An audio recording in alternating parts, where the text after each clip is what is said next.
मैं मायावती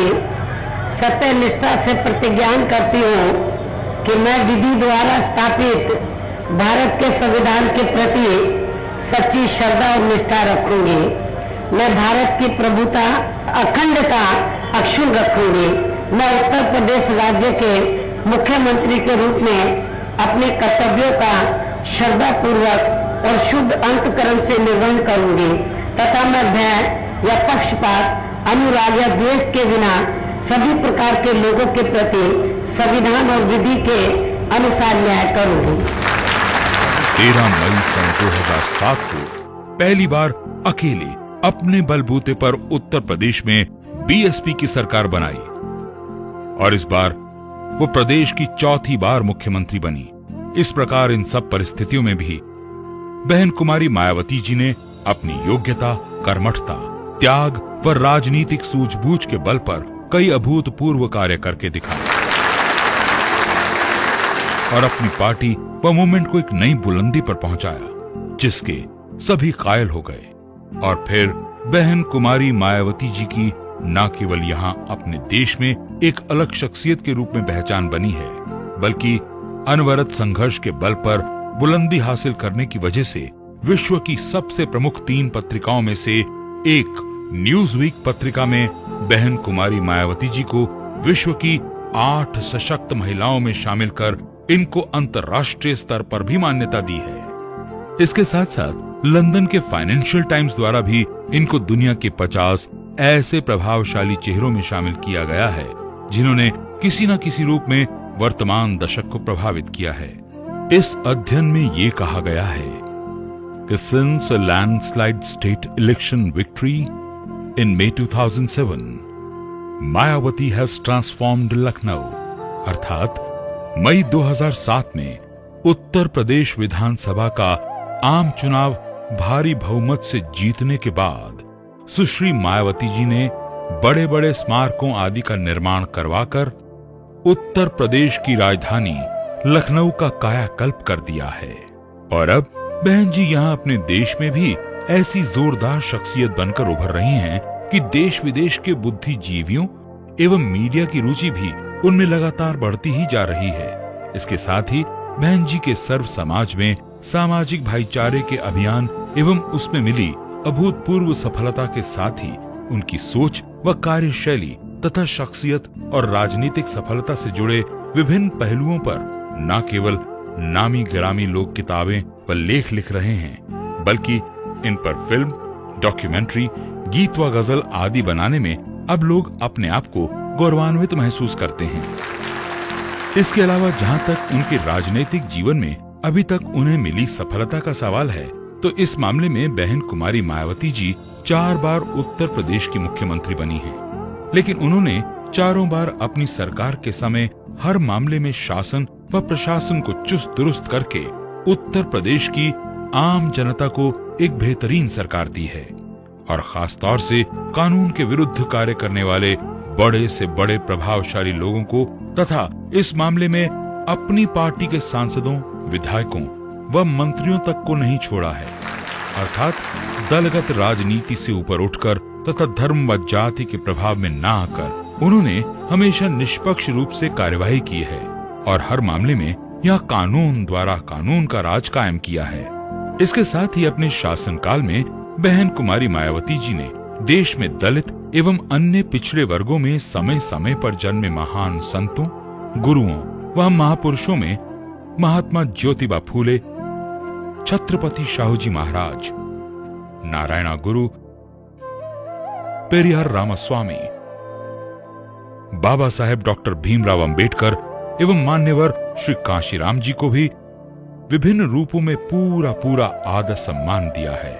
जिनकी पूर्व की सरकारों में जातिवादी मानसिकता के तहत चलकर हर मामले में उपेक्षा की गई है।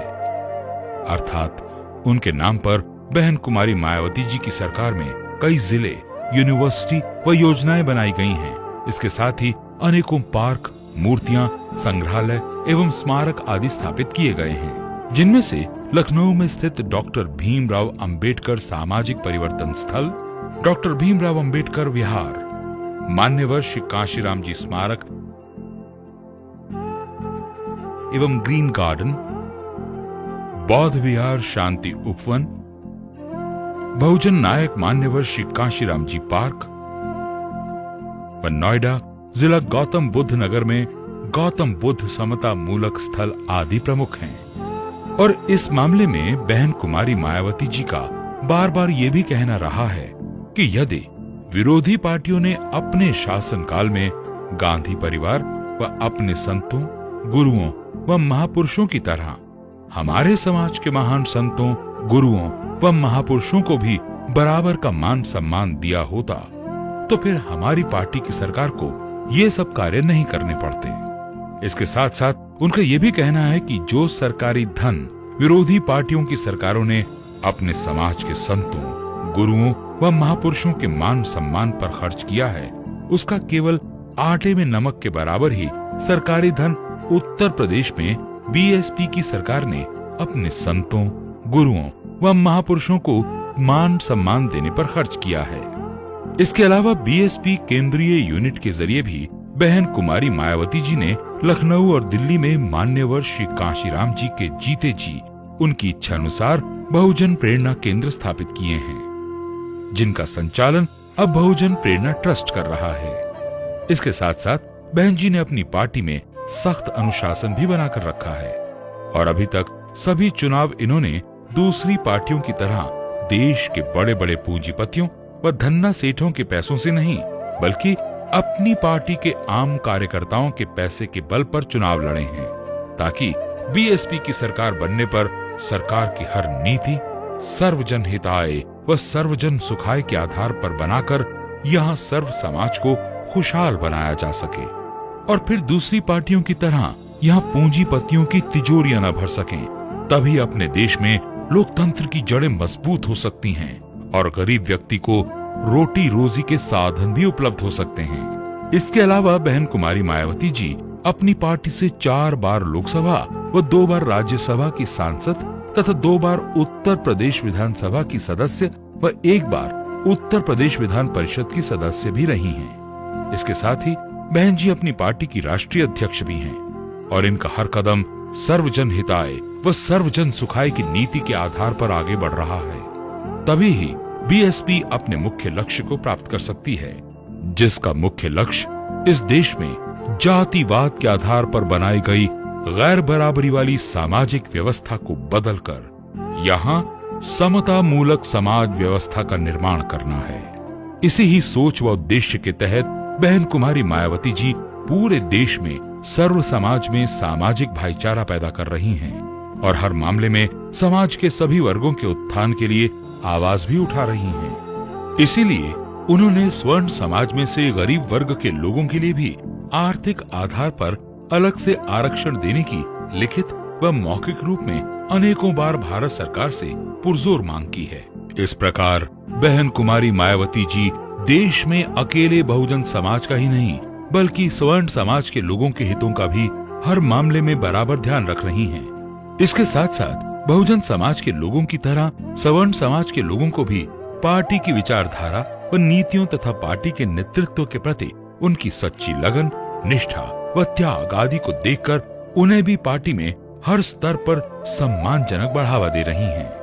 अर्थात बहन कुमारी मायावती जी ने अपनी पार्टी के जरिए सर्व समाज में सामाजिक भाईचारा व एकता पैदा करने की जो लहर चलाई है, उससे अकेला उत्तर प्रदेश ही नहीं बल्कि पूरा देश प्रभावित हो रहा है और इस कार्य के लिए उनकी काफी ज्यादा सराहना भी की जा रही है, जिस कारण अब बहुजन समाज के साथ साथ सवर्ण समाज के लोग भी बहन कुमारी मायावती जी को भावी प्रधानमंत्री के रूप में देख रहे हैं, जिससे तमाम विरोधी पार्टियां काफी बेहाल व परेशान हैं और खासतौर से देश की शीर्ष पार्टियां अर्थात कांग्रेस व बीजेपी, ये दोनों पार्टियां तो काफी चिंतित नजर आ रही हैं और इसका मुख्य कारण ये है, ज्यादातर कांग्रेस व बीजेपी तथा इनकी सहयोगी पार्टियों ने ही केंद्र व राज्यों पर राज किया है, लेकिन इन पार्टियों की हर मामले में बनी गलत आर्थिक नीतियों के कारण आज भी देश में बड़े पैमाने पर गरीबी, बेरोजगारी व महंगाई बढ़ रही है। ऐसे हालात में बहन जी करोड़ों करोड़ लोगों के लिए आशा व उम्मीद की एक नई किरण है। और क्यों ना हो, क्योंकि उन्होंने अपने शासनकाल के दौरान उत्तर प्रदेश में बेहतरीन शासन प्रशासन देकर दिखाया है। यही वजह है कि बहन कुमारी मायावती जी की सभा में इनको सुनने के लिए आम आदमी स्वयं ही लाखों की संख्या में खिंचा चला आता है। उनकी इसी दक्षता के कारण ही देश की आम जनता इनमें देश का एक सुनहरा भविष्य देखने लगी है और एक दलित की बेटी अब भारत में सर्व समाज की बेटी बन गई है। मैंने आप सब लोगों के सहयोग से हिम्मत व हौसले के साथ ये सोचकर झेला कि आप लोगों के हित के लिए मेरी जिंदगी ही संघर्ष है और संघर्ष ही मेरी जिंदगी। अर्थात इस सोच के साथ ही मैंने यहाँ सभी विरोधियों का सूझबूझ और हिम्मत व हौसले के साथ अभी तक डट कर पूरा मुकाबला किया है और इसी प्रकार आगे भी मैं इन विरोधी पार्टियों का मैं डट के मुकाबला करती रहूंगी। और हमें हर समय सतर्क व सजग रहकर पार्टी हित में तन मन धन से काम करना है। बहना जो कहती है करके ही रहती है, कितनी भी मुश्किल हो चाहे। जन जन का सहयोग अगर मिल गया तो सजा देंगी फूलों से राहें। एक मत होकर हम चले, बसपा को हम वोट दें, स्वार्थी नेताओं का अब हम दामन छोड़ दें। एक मत होकर हम चले, बसपा को हम वोट दें, स्वार्थी नेताओं का अब हम दामन छोड़ दें। हमने चुना है, तुम भी चुनो। हमने चुना है, तुम भी चुनो। देश के मतदाताओं सुन लो, हर दल हर नेता को देखो, आज अभी ये निर्णय कर लो, कौन है सच्चा स्वाभिमानी, बसपा का ही साथ निभाएं आओ। बसपा का ही साथ निभाएं आओ। अपना